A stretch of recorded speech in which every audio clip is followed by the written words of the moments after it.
Hey, greetings, everyone. Lieutenant Colonel Alan West, the Executive Director of the American Constitutional Rights Union and the ACRU Action Fund, welcoming you once again to an episode of Live Free TV brought to you by the American Constitutional Rights Union, the ACRU.org, the ACRU.org, and also visit our Constitutional Conservative Veterans Organization, the Committee to Support and Defend, because those of us that took that oath, we must continue to honor that oath. And speaking of which, as I sit here and speak to you today, it is the 238th anniversary of the signing of our United States Constitution, our rule of law, the document that prescribes how this constitutional republic would operate. An incredible document that has been around now, like I said, for some 238 years and has managed to keep together this incredible nation based upon the writings of, I believe, Charles Montesquieu, the incredible French political philosopher who wrote in his book, The Spirit of the Laws, talking about the three branches of government, checks and balances, separations of powers, all of these things. That's what James Madison, John Jay, and Alexander Hamilton read in order to give us this incredible country. But the challenge that we have today is, first and foremost, how many people know that today is the 230th anniversary of the United States Constitution? See, I remember back in the last presidential election cycle that one of the debates, well, the only debate between Donald Trump and Kamala Harris was held at the United States Constitution Center in Philadelphia, Pennsylvania.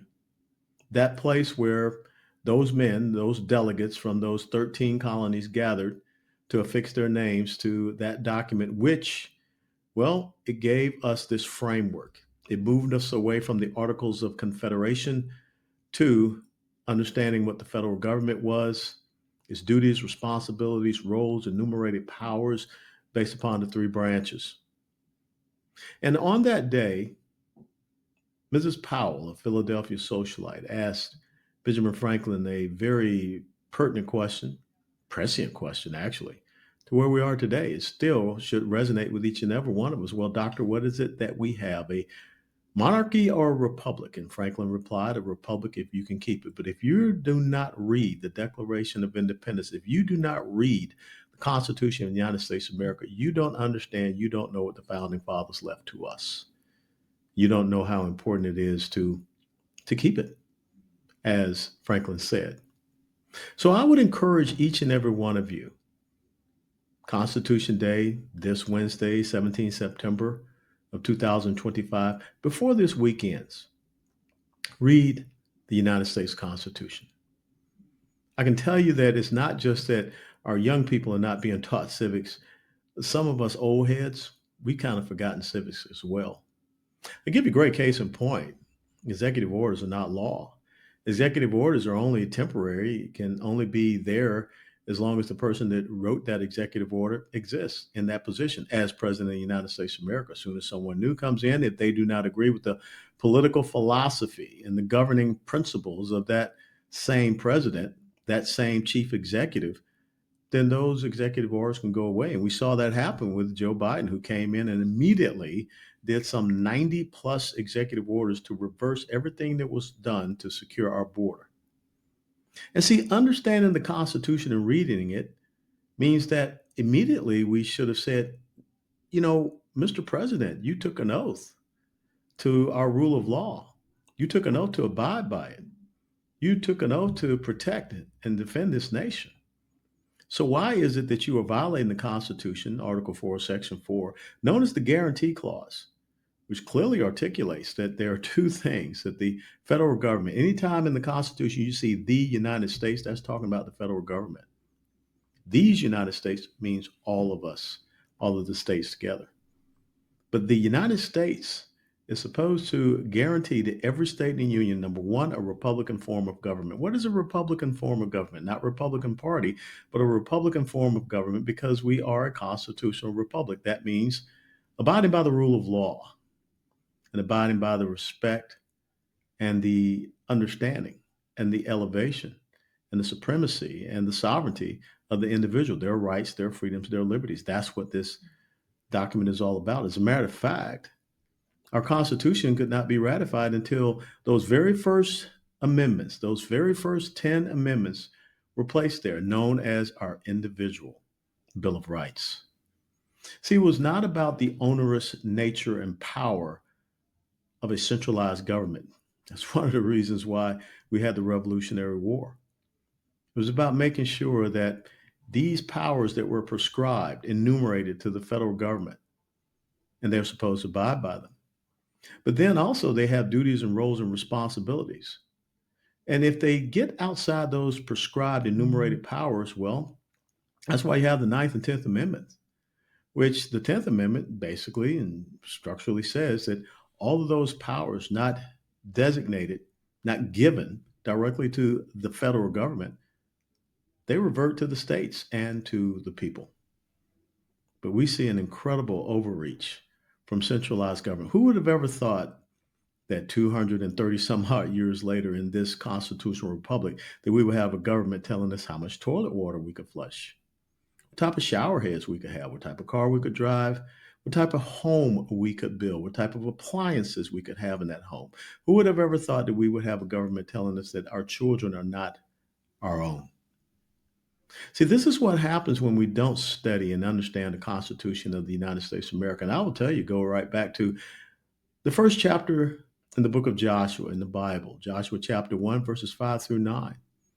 When Moses had passed away and Joshua takes over the children of Israel and is tasked to take them across the Jordan River into the promised land, God tells Joshua not once, not twice, but three times to be strong and of good courage. The Lord thy God shall never leave you nor forsake you. But he also tells him in one of those verses in 5 through 9, this book of the law, you shall meditate upon it day and night. You shall not turn from it from the right or to the left. And as long as you do so, you will have success and prosperity wherever you go.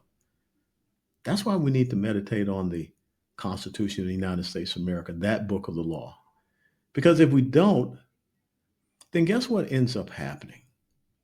The very first liberty that we have in the Constitution and our Bill of Rights is the freedom of religion and the free exercise thereof. But because we don't study, we don't understand it, we have people that believe that we can separate the United States of America from its Judeo-Christian faith heritage. The reason why the framers put that in as our very first liberty, because it's the lesson that we saw from Mother England, specifically King Henry VIII. When he did not get his way with the Catholic Church, he created his own church. And those who did not bow down and worship him as head of state and also head of church, they were persecuted and prosecuted. As a matter of fact, his right-hand advisor, Thomas More, Sir Thomas More, was beheaded because he would not recognize King Henry as a head of church. See, Sir Thomas More knew who his God was. And so as we understand that, and as we understand and think back about the tragic event that happened just a week ago, a young man who is out exercising his right to free speech, enshrined in our very First Amendment. Not the freedom of accepted speech, not the freedom of accepted expression, but the freedom of speech. And he was shot and killed for that.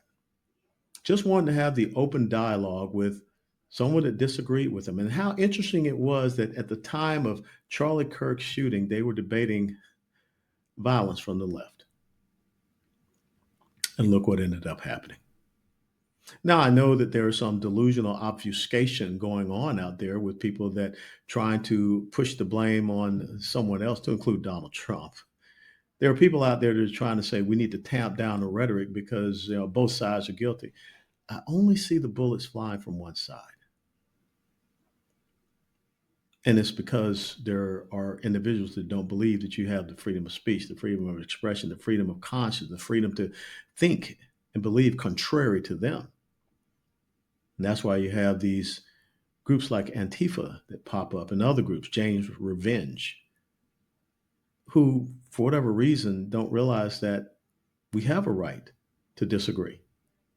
We prefer it to be civil, but we have a right to disagree. And if you cannot go onto the battlefield of thoughts, perspectives, insights, and defend what you believe in your ideology, It does not give you the right to take the life of another person. It does not give you the right to assault another person.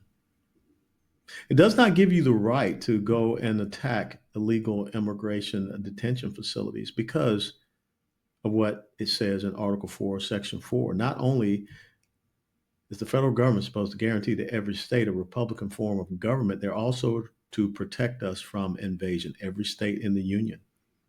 When you open up the borders of the United States of America, when you undermine the national sovereignty of the United States of America, and you allow tens of millions of people to come here illegally, and on top of that, because coming into the country illegally is a felony offense, to commit other crimes, and you go after, you attack, and you assault law enforcement, you refer to the law enforcement officers that are doing what they're supposed to do by the rule of law, by our Constitution, as the terrorists, you seek to harm them. You seek to harm their families. That's not what our Constitution was meant for. It was meant to make sure that the federal government does what is right and proper to have that domestic tranquility, as it says in the preamble, to ensure it, to establish justice, not social justice, but justice, justice according to the rule of law.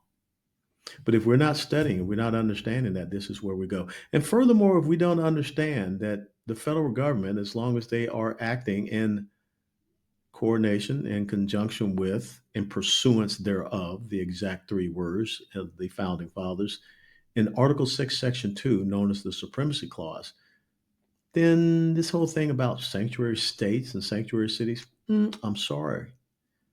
You don't get the right to decide. We just don't want to follow the law. Governors, mayors, you're violating that law. And you can be held responsible and accountable for that. There are consequences and ramifications. And so I think it's very important that right now we do have that deep dive into understanding the Constitution, that deep dive into understanding our rule of law. This is not about the rule of an ideology. This is not about ideological rights, because that's really what the Marxists, socialists, communists, progressives, statists, whatever they're calling themselves today, that's what they believe in. See, they don't want to respect the rights that we have in the Constitution to the individual.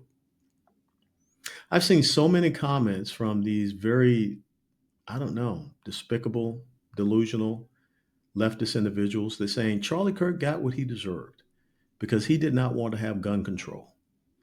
Well, the Second Amendment gives me and every American the right to be able to defend themselves. But even more so, when you understand the words of the Second Amendment, the well-regulated militia, regulated meaning trained, the militia, and then the reason why we have that is because 250 years ago, on April the 19th of 1775, it was the militia that took the field at Lexington Green. It was the militia who stood there at Concord Bridge. It was the militia who stood there at Bunker Hill.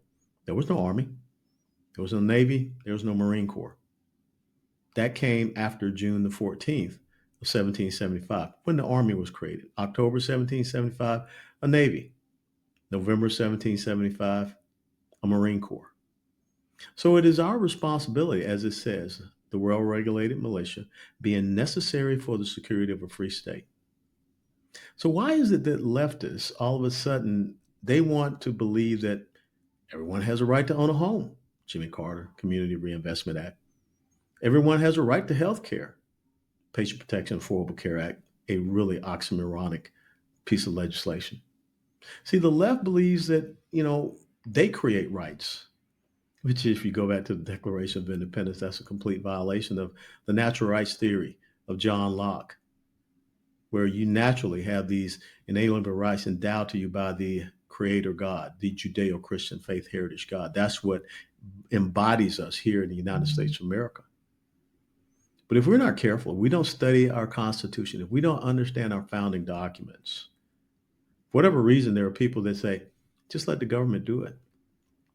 Not just let the government do it, but let's suppress those that don't believe that the government should do it. And that's where we are in these United States of America. See, the American Constitutional Rights Union that was birthed back in 1999 by members of the Reagan administration, his welfare reform author, Robert Carlson, and his Attorney General, Edwin Meese. They saw the importance of having an organization that could stand up and be the opposition to an organization called the American Civil Liberties Union.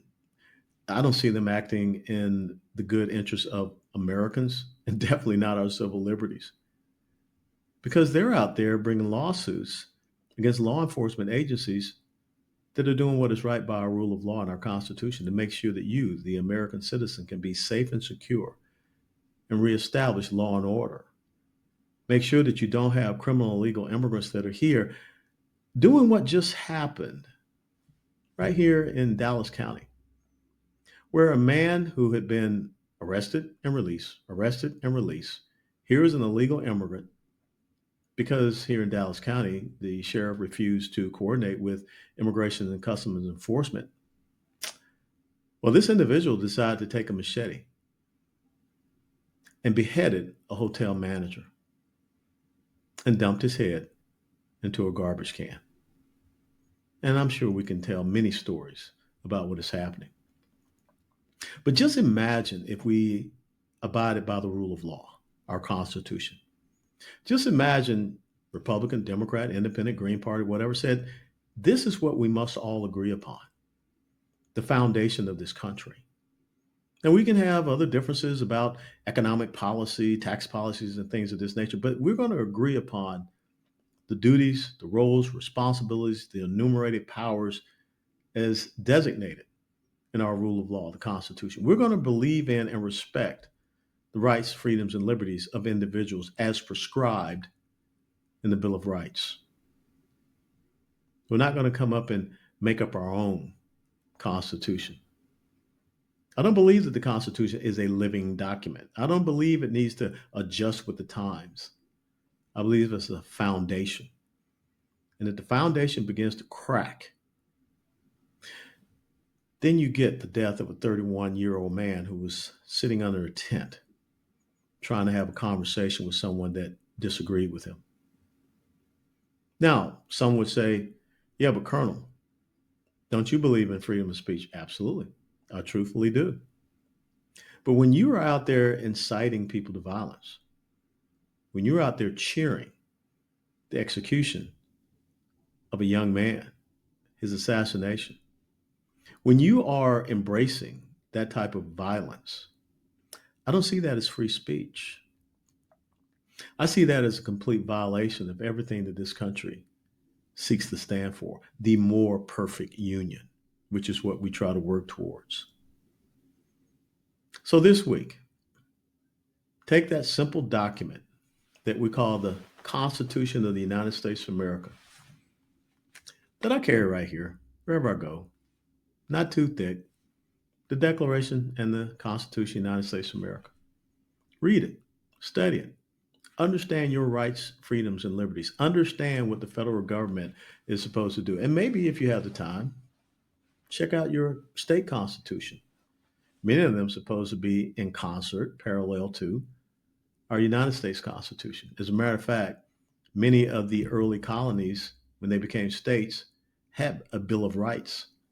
And that's why many of the signers of the signers of the Constitution wanted to see a Bill of Rights in our Constitution before it would be ratified in their respective states.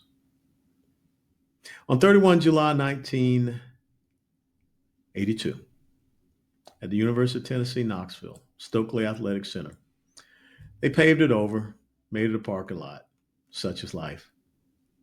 But that's where I first took the oath to support and defend the Constitution of the United States of America against all enemies, foreign and domestic, to bear true faith and allegiance to the same, that I took that obligation freely, without any purpose of evasion or mental reservation, so help me God. No statute of limitations. I continue to stand, now as the executive director of the American Constitutional Rights Union, but regardless of title and position, I would still be supporting and defending the Constitution of the United States of America. Now, you do not have to wear a uniform. You don't have to be a soldier, sailor, airman, marine, what have you, to take that oath. You can take it within your heart. After you read the entire Declaration of Independence and the Constitution of the United States of America. If we're going to continue on and pass on the greatness of this country and what it aspires to be, we've got to understand our fundamental. Remember the words from the Gettysburg Address when President Abraham Lincoln was dedicating the National Cemetery there after the Battle of Gettysburg. He talked about those who made the last full measure of devotion, that their sacrifice should not be in vain, and that everyone else, the people, should show that increased devotion to them, because they are the ones that made sure that the government, and this is where the Constitution is all about, the government of the people, and by the people, and for the people, shall not perish from the face of the earth. America is indeed a beacon, and we want people to follow that beacon because it's a beacon of liberty and freedom. Don't come through the back door. Follow the beacon. And we welcome you here to the longest running constitutional republic that the world has ever known. Happy Constitution Day to each and every one of you from all of us at the American Constitutional Rights Union. Join us at theacru.org. Steadfast and loyal.